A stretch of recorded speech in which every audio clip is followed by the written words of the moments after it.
Greybeard the Moor back. How y'all doing? It's a beautiful, beautiful day today.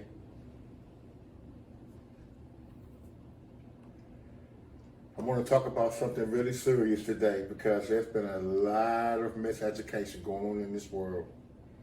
And because of the miseducation, you must subscribe to La Amiga. Hit the subscribe button right now because a lot of these videos, you're going to be like, I need to be making sure that I get notified when this dude come up here.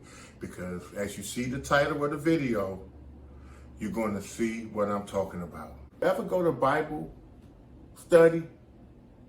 If you have ever went to Bible study and you never had a metaphysical Bible dictionary, y'all was just there to hang out. Lazarus refers to the part of the consciousness that is helped by the good, though apparently utterly neglected by the man himself. Lazarus was a man whose consciousness was dead, but he wasn't. But his consciousness was dead, and that's why the story talks about him being dead. You understand about Lazarus now? In the parable, Jesus describes the states of consciousness of one who passes through the change called death.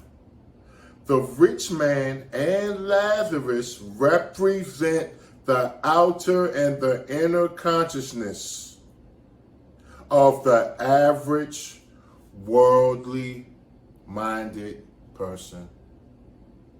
So Lazarus was a worldly minded person. Don't forget, Jesus was a spiritually minded person. Don't you have some friends that are worldly minded? All they think about is worldly things. They say they love God, they say they stuff like that, but they don't have no worldly, they don't have no spiritual things to talk about. That's what Lazarus was, but he was still Jesus' friend. That's why Lazarus said, man, get your butt up.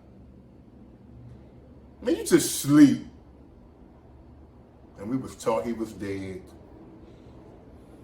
But remember, God doesn't confuse people because there's a scripture that says in Proverbs 25:2 that for the Lord your God has hidden things from you.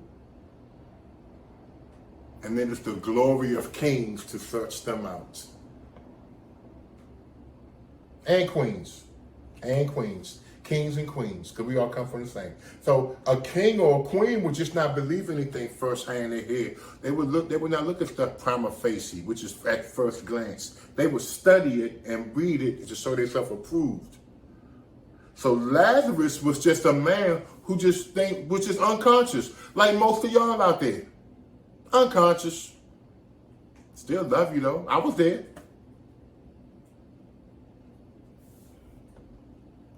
Let's pretend. Let's continue. The teller of this allegory was striving evidently to depict the two states of consciousness in which the higher and the lower principles of the soul find themselves after the death of the body. When man loses the material avenues of expression and has not developed the spiritual, he is in torment.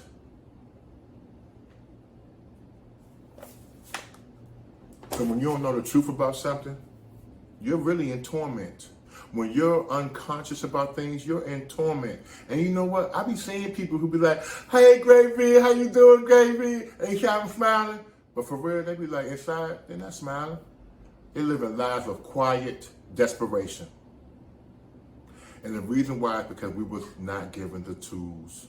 Ain't nobody talking about nobody. I'm just trying to give us the tools. That's why I want y'all to subscribe to this channel.